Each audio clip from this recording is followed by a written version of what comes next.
All right, don't laugh, Della. So happy Thursday, team. Happy Thursday, and welcome to your Thursday training and purchase ready lab live. We are continuing today with our discussion concerning the closing process. See you at the closing table, contract to closing table mastery for Florida Realtors, right? Exactly. Sharing is caring. So here's where we are. Closing is important, right? I always say it's like everyone loves clear to close. That's a nice phrase, but that's not even better than what closed and funded. Closed and funded is the one we're looking for. So with that being said, we know that this week, that's right. We know that this quarter actually, we are walking our way through the process of mastery, the contract to closing process, contract to closing table. All right. So, bunch of familiar faces, but for those who might have been invited by someone we've not had a chance to meet before, nice to virtually meet you. My name is Ray Cole Jackson. I'm a South Florida real estate attorney. A little bit about me personally, just to describe like why you, why now, why are we having this conversation? Well, a little bit about me personally. I am originally from Florida, Miami specifically. I attended the University of Florida, so I always say go Gators. I just love to do that. That's my thing. I went on to Santa Clara University, where I attended the Santa Clara University School of Law, where I was the founder of the Real Estate Law Society. I've always had an interest in real estate. Out there in California is where I got my real estate license, my first real estate license, yes, in California, while in law school. Came back home to Miami, got my LLM in real property development. So development is also a passion of mine, and I am also a licensed realtor along with all of you in Florida, and also a licensed mortgage loan officer. I got my first license as a loan officer before law school, came back and got it again because again, all things real estate. And I know that we have at least one dual licensed professional in the room as well. So with that being said, when we come together on our trainings, particularly on each Thursday, the endeavor is that we have a 360-degree conversation, right? So we're having a conversation about everything that the transaction involves. We know that this year I've told you guys that I'm planting my flag on transaction mastery. Transaction mastery. There's a lot of noise about a lot of other things that, folks would encourage you to focus on. But I'm encouraging you to focus on transaction mastery. Here's why. Marketing is important. People need to know who you are, but guess what? You can buy leads. You cannot buy transaction mastery. Even if you hire a transaction coordinator, it is your license ultimately that's on the line. So it's important that we have transaction mastery. And then the last thing I'll say is that when we have transaction mastery, that supports our marketing, right? Because the things that you learn more to earn more. The things that you learn will allow you to prospect better, right? You'll be able to answer your buyers and your sellers' questions better. And last week we talked about when you increase your competence, you increase your confidence. When you increase your confidence, you absolutely increase your compensation, right? So learning is always important. So we know that with this quarter being focused on title and the closing process, all this quarter, our trainings are powered by Title Experts. Title Experts is our title insurance and settlement services firm. You guys know that we service all of Florida. So regardless of where your buyers and your sellers are located, we are able to provide them with closing services. I know many of you always ask questions. Well, what about, what do you call it? Perrine, homestead, right? We always say from the trees to the keys, all of Florida, we are able to provide your clients with closing services. All right. So if you've not had an opportunity, many of you we work with already, we've had an opportunity to work with before. But for those of you who we've not had an opportunity to work with before, we look forward to working with you. We send new contracts to closings at titleexperts.com. And you can always call us with any questions at 561-510-2294. And I know we have Rihanna in the room, your closing coordinator, a familiar name. And now you get to see her face, right? All right. So let's get into our discussion today. Mastering the municipal lien search, a diagnostic toolkit for Florida realtors to prevent delays, protect your clients, and secure your closings. As we always do, let's grab our handout for today. Let's grab our handout for today, purchasereadylabhandout.com. You can either use that domain or use the QR code to grab our handout for today's discussion.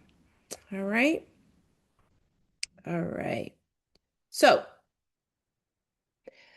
mastering the municipal lien search. What do we need to know? So, last week we talked about the title commitment. All right. So we know that when in about what three when we our first session or second session, we talked about there are various searches that are ordered by the closing agent, right? And so last week we talked about the title commitment that is prepared by using the title search. And last week you learned what are some of the items that come up on the title search, right? You remember we talked about judgments, we talked about mortgages, we talked about deeds in prior, I'm sorry, defects in prior deeds, right? We talked about if there is probate that would come up in the title search. So anything that is recorded against the property, specifically issues that are identified because they are recorded against the property specifically, will come up in the title search, right? Today's discussion is the municipal lien search. The lien search will disclose items that are not recorded yet. And I use the term yet. I need to put that in there because there are going to be items that are disclosed in the lien search. They're not recorded, but they could eventually become recorded. And so that's why it's important for you all to know and understand the lien search. So, what are some of the things that come up on the lien search? Open permits, expired permits, unrecorded code enforcement violations, right? We know last week I showed you guys that there are, of course, recorded code violations can come up on your title commitment, but unrecorded code violations will come up on the lien search. Unpaid utility balances, they come up on your lien search. If they are unpaid, they will come up on the title commitment because a lien will be recorded against the property. Also, special assessments, unpaid taxes come up on your municipal lien search. Business taxes sometimes come up on your lien search. Sometimes personal property taxes will come up on the lien search. Those are uncommon, but you should know if they come up that they can be disclosed using the lien search. And those are all items that will be resolved using the lien search. Now, to reiterate, why is the lien search important and what is important for you all to understand the difference between the title commitment and the lien search? Recall last week, I told you guys, the closing agent is only, in order for them to issue their title insurance policy, they are only required to address what is on the title commitment. The title insurance policy is issued according to the title commitment. The only relevant information that is disclosed on the lien search that is relevant to the title agent's required clearance items is a water bill, because a water bill can become a lien. And water bills are specifically identified in the title commitment. It is one of the, you guys saw, I showed you B1 requirements. That is an item that is on your B1 requirements, that you make sure that there are no water bills that can become a lien on the property. Everything else, guys, open permits, code violations, that requires specific language be added to the contract so that it becomes an issue that must be resolved at closing. Without that language, it's just going to be information that you know, right? It's something that can be that can become an issue later. But again, as it relates to the closing agent, you're not going to come back to the closing agent and say, this lien search said that there was an open permit that wasn't resolved. Remember, guys, I told you last week that even the jacket on the title commitment says open permits are not title issues that are insured by title insurance. Okay. I see your question. If you guys have questions, go ahead and drop them in the chat. And again, we'll obviously answer them towards the end. So, how does the search process work? The lien search is one of the searches that is ordered when the file is opened by the closing agent. What you should know is Whereas the title commitment is going to be our underwriters, examiners that's pulling the documents that are recorded against the property. The lien search is going to be prepared by a vendor. The vendor is going to reach out to different municipalities that have the information to complete a lien search. This can be city, county, of course, utilities, and code enforcement departments. So they're reaching out to different departments to then gather that information to prepare for us one lien search report. Now, because they are gathering this information from different sources, the turnaround time for a lien search is different based upon the municipality where the property is located. I mentioned to you guys before that some lien searches come back, especially if there's nothing on the property. Some lien searches come back within about 3 business days. There are other municipalities, Riviera Beach, for example, in Palm Beach, where they can take about 15 business days. Lauderdale Lakes, I want to say, is one that takes a pretty long time to get their lien searches back. So that is something to be aware of when as it relates to the timing of a lien search. So let's say, for example, you have a property, you have a listing in Palm Beach, Riviera Beach specifically. It's a cash transaction, quick closing, but that lien search, if you need it, is not going to allow you to close in 7 days, right? The property can be North Lauderdale, exactly. That property can be located. The other search that takes a while, which is we're going to review in later sessions, is the estoppel, because the association also gets about 10 business days to turn that around. So this is something to keep in mind, being aware of the turn times for your lien searches, particularly when you're trying to negotiate a quick close, right? So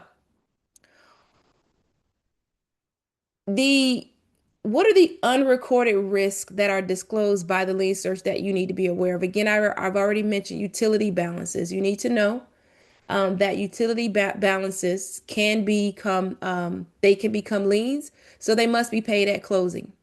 Many of you, if you've closed, if you've had a closing before, you should have noticed that closing agents oftentimes will also hold an escrow an amount that is congruent with what they're seeing to be the bills, past bills, past water bills against the property. So let's say, for example, you have a property that's closing and past water bills are showing that they run about, and again, you guys know I use very extreme examples because you remember this. Let's say that water bills are running about $500 per month. That closing agent is probably going to hold back maybe 750 even, because they have a responsibility to ensure that the water bill for that seller is closed out with a zero balance. All right. Now the water bill is trending 150, $100, $95. Then they're just going to hold back about 150. But in most circumstances, I'm not going to say all, in most circumstances, the closing agent is going to hold back an amount because the water bill is always accruing. Even if I pay my water bill today, if I don't close until tomorrow, there's going to be some balance. It could be just $10, but there's going to be some balance that needs to be paid. So that's something to keep in mind too, that if you're selling, well, I just paid my water bill. Well, even if you pay your water bill on the day of closing, until it is closed out with a zero balance, the closing agent has to collect some amount, right, to make sure that that is resolved. And then the process is going to be for your seller, they need to just provide to the closing agent evidence that their water account has been closed out with a zero balance, and then that water escrow will be released to them. Right? Open permits, that's for work done. Maybe a permit was started, work was done, permit was not closed.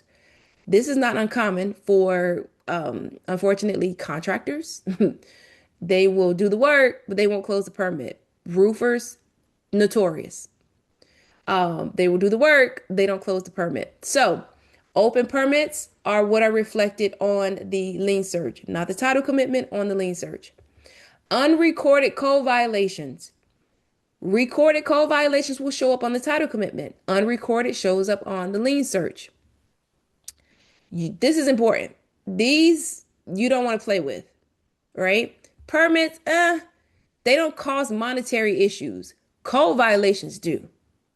Code violations start accruing fines at most often a daily rate, and the rates can be astronomical. I've seen code violations literally $1 million. $1 million. That means they just did nothing with it, right? Now, of course, by that time it was recorded, but $1 million because these violations can accrue at a rate of $250, $350 per day. And sometimes folks are just, and the property too, the property can be have been brought into compliance, but you never made the city aware. So they're just accruing, accruing, accruing, accruing until you have to stop the clock. All right. And then special assessments, which are uncommon, but they do show up on the lien search. Same thing. You want to know about those, and you want to make sure that they are addressed at closing. So again, just to reiterate, what are some of the common culprits of code violations? Overgrown lots, illegal structures, renovations that are done without proper permits. Again, as I mentioned, these things compound. You have, for example, absentee owners who they might have had a code violation for the overgrown grass, right? So they cut the grass, but you never told the city that it was done for them to come out and re-inspect and stop the fines from accruing. So that needs to be explained to your sellers. Permits again. This can be minor, it can be major. Work that's done with a permit that has not been closed out could go so far as requiring that the structure be demolished. That was not done properly. You need to demolish it. Or you've closed the walls up. This permit requires subsequent inspections. You close the walls up. Now the walls need to be reopened for us to close out the permit. Again, significant issues, but they're not on the title commitment. So unless the buyer, seller, and the agents address it, it's not going to be addressed at closing. So you need to review the lien search. All right. This is just a graphic for you for just explanation purposes. If you're needing to explain this to a seller, how their minor infraction got to $1 million. Well, because from the time you were made aware of it and you did not start curing it, here we are with, $1 million fine that needs to be paid off, right? All right. So, how do we ensure that this is addressed at closing?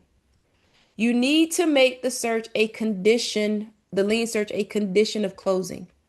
The as is purchase and sale contract is explicitly written to not require the seller to address unrecorded violations and permit issues. It specifically says it. The only requirement that the seller has is to cooperate with the buyer's efforts. However, they do not have to resolve them prior to closing. They do not have to expend any monies prior to closing. The as-is contract specifically says that. So for that reason, if you represent the buyer, this is the clause that you want to include.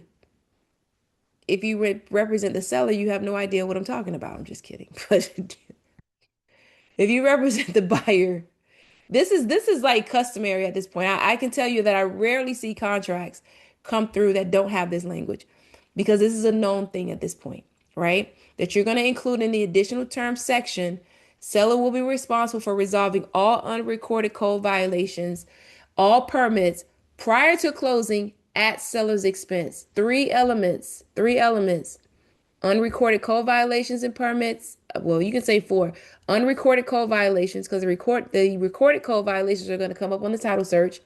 All permits, open, expired, prior to closing, and at seller's expense. Because again, the contract specifically says that the seller will not be required to expend any monies towards it. It specifically says that. Right? So you want to shift the financial burden of resolving permits directly back to the seller. So as a visual, again, remember the as is starts from a place of seller has no obligations. They only need to cooperate. Because the contract starts from this place, if you take no action, if you do not add this language, the buyer will inherit the open permits and unrecorded code violations. Everything shifts to your buyer after closing. If you do take action and you do include this language, it is going to then make the seller responsible. At that time, Once we get to closing, what does this look like at closing? Well, at closing, the file comes in, we order the lien search, we see that there is a open permit, an unrecorded code violation. What do? Well, of course, we send the lien search out to the agent, but then we also go back to the contract. We look at the additional terms section and we say, according to your contract, this is something that must be resolved. However, this is not a title issue. It's not an agent for this is not an issue for us. So if the parties decide that time is of the essence, this is the last property in America. I don't want to have to force the seller to address the open permit. Okay, let's close. The buyer will sign an acknowledgement that they're closing with an open permit and we'll close. Right? These are issues that the buyer and the seller are going to enforce whether or not they be resolved, not the closing agent. All right? I'm going to say that again. You guys, the agents, and of course, again, the closing agent is going to support you in this, but they're not going to force this because this is not on the title commitment. Title commitment is their responsibility. Lien search, anything outside of the water bill that's reflected on the lien search, they're not dealing with. Okay. So how do we address this? Number one, you want to set expectations early. It is very productive for you all to have some information that introduces your customers to the contract to closing process. Here's what to expect. And in that information, you want to include a lien search. You want to let them know that lien search is a step in the process, in the title clearing process. And you also want to let them know that should something be identified on the lien search, 9 times out of 10, a buyer is going to be required that they be resolved. And so for that reason, what should we do as a listing agent? As a listing agent, you can order a lien search, but you don't have to necessarily do that. You can easily just go to the municipality's permitting page and search the property. You'll see open permits right there, right? And I know many realtors that do that as part of their listing appointment preparation, right? Their pre-listing preparation. They go and they make sure whether or not they can determine there are any permits or unrecorded code violations against the property. If you're not in the habit of doing that, you probably should start, right? It's going to just show you, it's not only going to show your professionalism, is also going to show that you're proactive, and is also going to prevent this issue from becoming a hurdle to you getting the closing timely. All right. Again, because you want to identify those problems early, right? The next step for a listing agent, of course, you want to start working on those open and expired permits. And definitely you want to start working on code violations. Because again, code violations are money violations. Permits, they can be money if depending upon the work that was done. Because again, like I mentioned to you guys, it may require a structure be completely removed. It may require walls be opened up. So permits are a maybe as it relates to money. Code violations are a 99.9% certainty that you're spending some money, right? Because that's how they get folks to comply. You charge people, they wake up, right? When you pay attention, as we say. Unpaid property taxes, they're going to be paid at closing. Sometimes the seller will tell you, well, we haven't paid our taxes for this particular year. They're going to come up on the title commitment for sure, and they'll be paid at closing. All right. So what is the next part for you to understand? Florida is a super lien state. So what does that mean? That means that although these items are not on the title commitment yet, they are recorded against the property. These liens are recorded against the property. So when your buyer purchases the property, they don't stay with the seller. Code violation doesn't stay with the seller, right? Permit doesn't stay with the seller. Taxes do not stay with the seller. They stay with the property. And so for that reason, you do not want your buyer to acquire the property with these items. If it's not caught before closing, the buyer is going to inherit the problems. All right. All right. So again, just 3-step resolution. What do you want to do? You want to be proactive. Make sure you search this out. You want to make sure when you get the lien search, All of you, for whatever reason, won't have an opportunity to, um, title experts won't be your closing agent every time. So, with that being said, I don't know for sure that every closing agent is sending you guys these searches. They're sending you the title commitment, they're sending you the lien search. If they're not sending it, you need to ask for it, right? Because now you know how to review and resolve items that are reflected on these searches. So you want to ask for this lien search, make sure that you review it. They're pretty easy to review. Most of them have a summary on their second page or first page showing you specifically whether or not there's an issue. In your handout is an example of a summary page of two lien searches. One is clean. You see all green check marks. The other one has a red for a code violation. They pretty much pop out to you just that easily. All right. And so the trifecta there is going to be the realtors, right? The title agent has delivered the search to you. They're going to check in with you. Has this permit issue been resolved? And then, of course, to get the permit issues resolved or code violations resolved, it's going to require that you communicate with the municipalities. The closing agent, for all intents and purposes, unless you have your relationship is such that they have agreed to resolve these issues on behalf of the parties, they're not calling the municipality about this because it's not a title issue for them. Okay, it's a party issue. It's a contract issue. Okay, Luckner, you have your hand up. Yes, I would like to, if you can go back a little bit on the water bills. I wasn't ready when you talk about the water bill. You said that's the only bills we can close without any language when you're writing a contract about the water bill. Correct, because that is included. That's a requirement on the title commitment. Okay, thank you so much. No problem. That's a good question. So the recap. What's your strategy? First, you want to set expectations early. You want to make sure that you, as a listing agent, do a search yourself. Again, it's not difficult. Just go on the municipality's page, do a pre-search to make sure you don't see any open permits, any unrecorded code violations, because if you do, they're going to have to be resolved anyway. Like I told you guys, 99.9% of the time, probably your brokerages, right? Your brokerages, their templates have this language in there.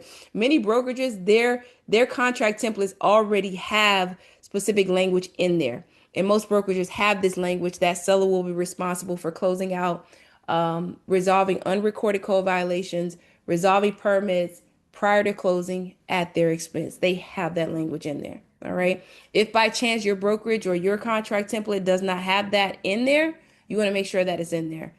All right. Again, remember, you're going to review the results carefully because you don't want to wait until the last minute where, buyer says, well, what about this open permit that you never resolved? Right? Um, Coordinate to quickly resolve them and then communicate clearly. Communicate clearly with your seller. If by chance you have not done this search and you have not told them that, oh, you got two open permits here from your roof and the patio that we need to resolve, right? You got to go find that contractor because we got to close this out, or you have to hire another contractor to do that work, right? So you want to communicate clearly, and then if you represent the buyer, you want to communicate clearly to the buyer. What are the buyers on the time crunch um to move?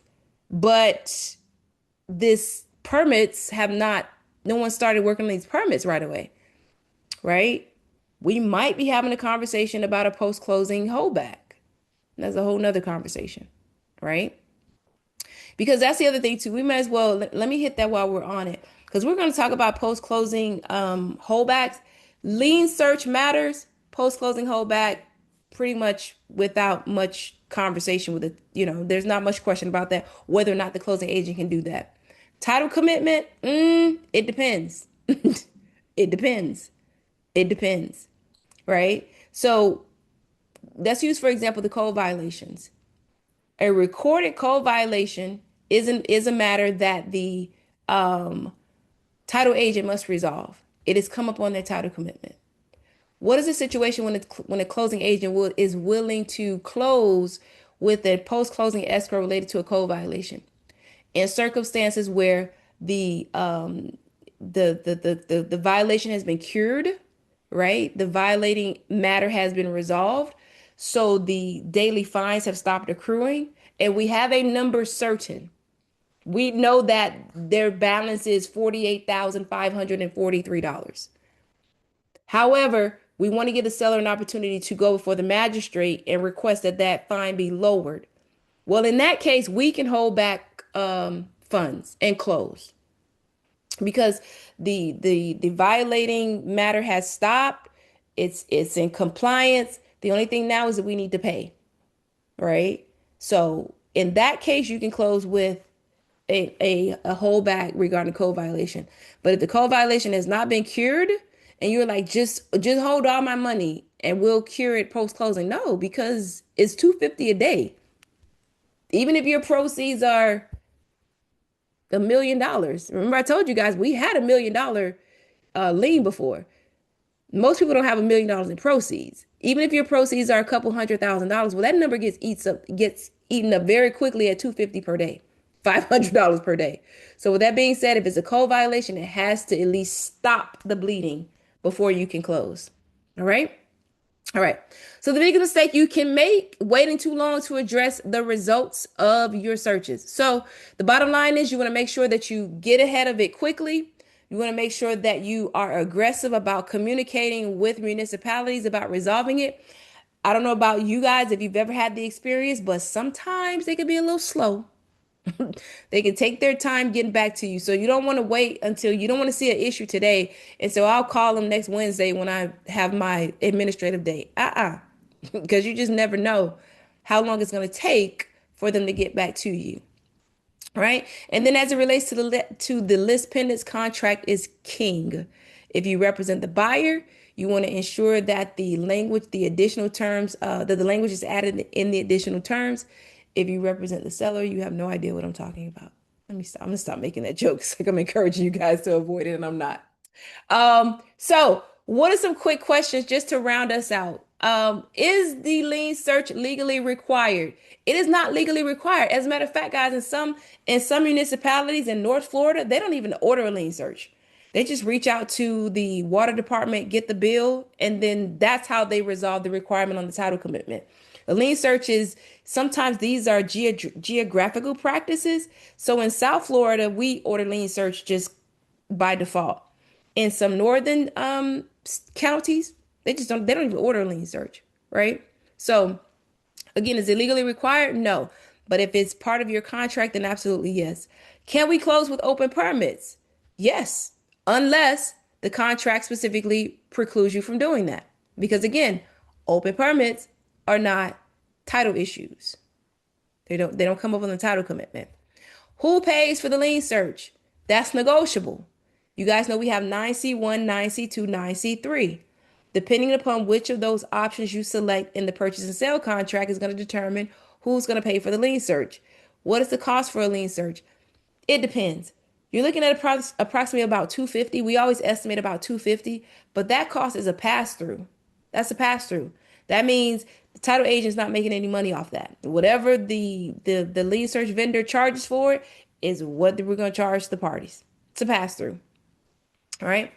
And then what is the biggest mistake with regards to a lien search? Just waiting too long to address it. You got the lien search. You see there's two open permits. And again, you said you're going to wait until the buyer gets their loan approval. What? No, we're not doing that. We're going to address this issue now, right? All right. So, you guys have in your handout an overview, this graphic as an overview, and then you also have an example of a lien search cover sheet that has all green, right? No issues in the major sections. And then you have the one that has a red check mark for code violations. And then when you get to within the body of the handout, you see that code violation had a cost. And that was a minor one. That was trash pickup. I believe it was for like 240 something dollars. All right. All right. Let's talk about it. What are our questions? Let's see here. Um, does the Okay, let's go to our questions here. We have a deadline on the title search. Is there a deadline for the lien search? No, that's a good question, Sylvie. No, there is no deadline for the lien search.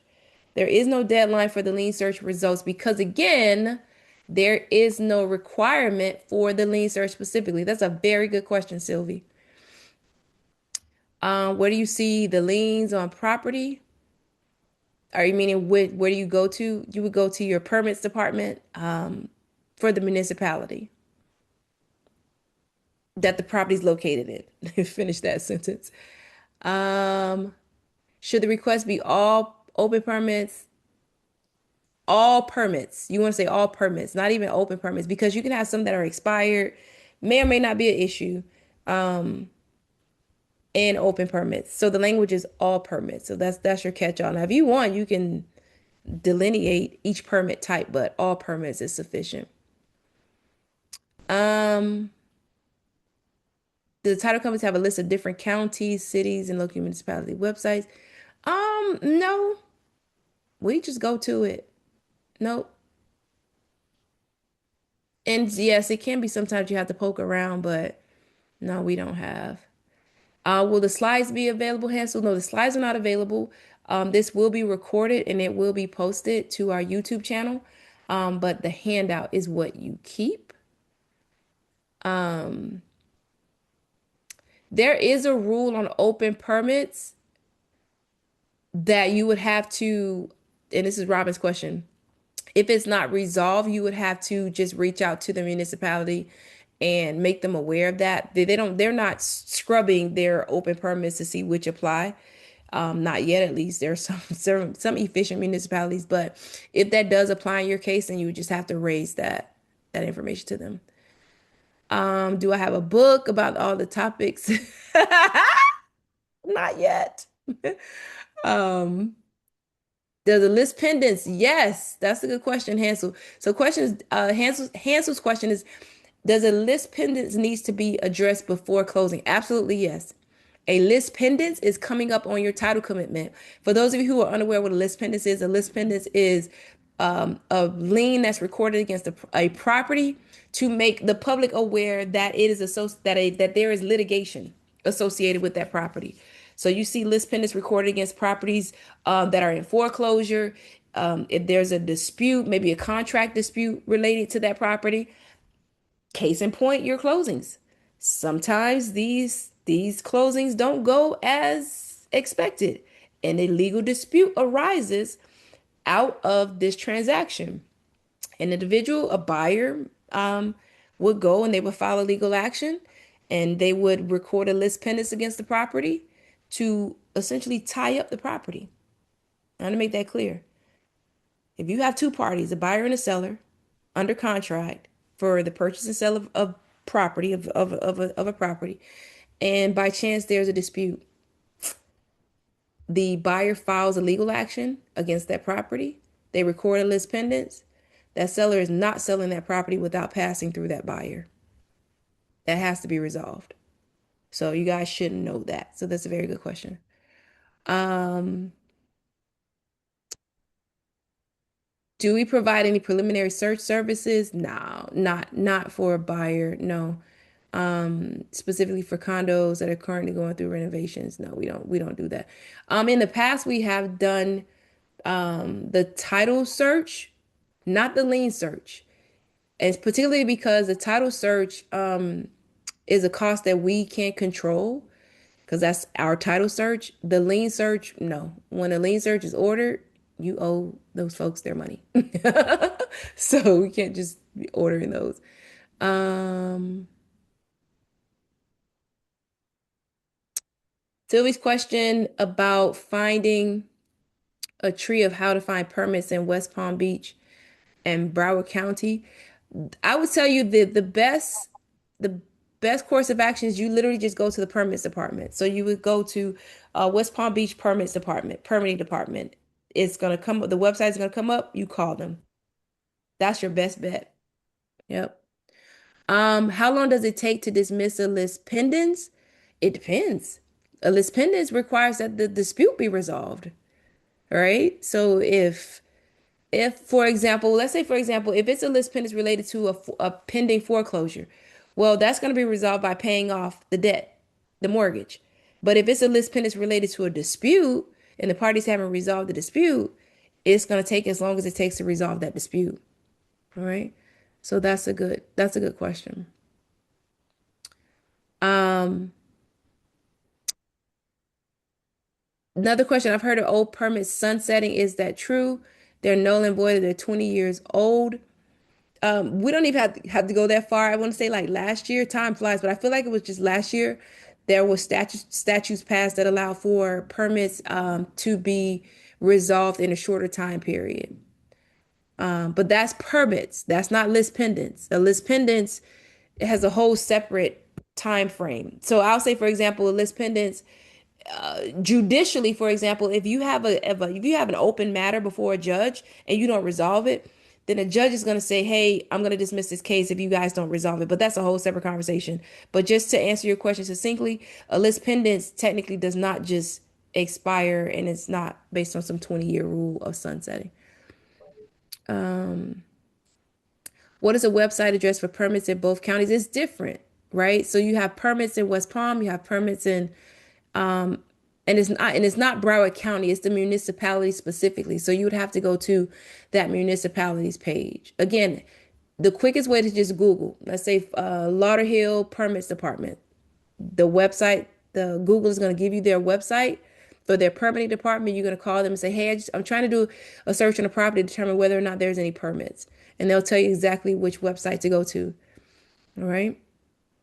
Will the same address give you the code violations? It should. Yeah, it should give you the same code violations. And again, you can just ask them. I'm trying to look up whether or not the property has any permits or code violations. Because again, municipalities are different. So every municipality, some may do them together, some may have different departments. Your best course of action is to just call and ask. All right. All very good questions. All right. All right. All right, guys. Any other questions? Any other questions? Any other questions? No? I do not see Miss Trap on. She has some questions about fees, and I wanted to leave time for that. You're welcome. If you're not, I'm glad hands. So if you're not getting text message updates regarding the Thursday class, make sure that you go to this QR code, make sure that your cell phone number is there, and you'll get text message reminders. Make sure you're getting emails. Emails are going out. If you're saying like, I know to come here, but I'm not getting any messages anymore, Ray Cole, you want to go to this QR code and make sure that you fill in your information. All right. You're welcome. Oh, I just got some good news. Ah! All right, guys. Glad you joined. Who's Zoom user? Let me start recording. It says Zoom user doesn't have your name. So who's that? So I can say hi.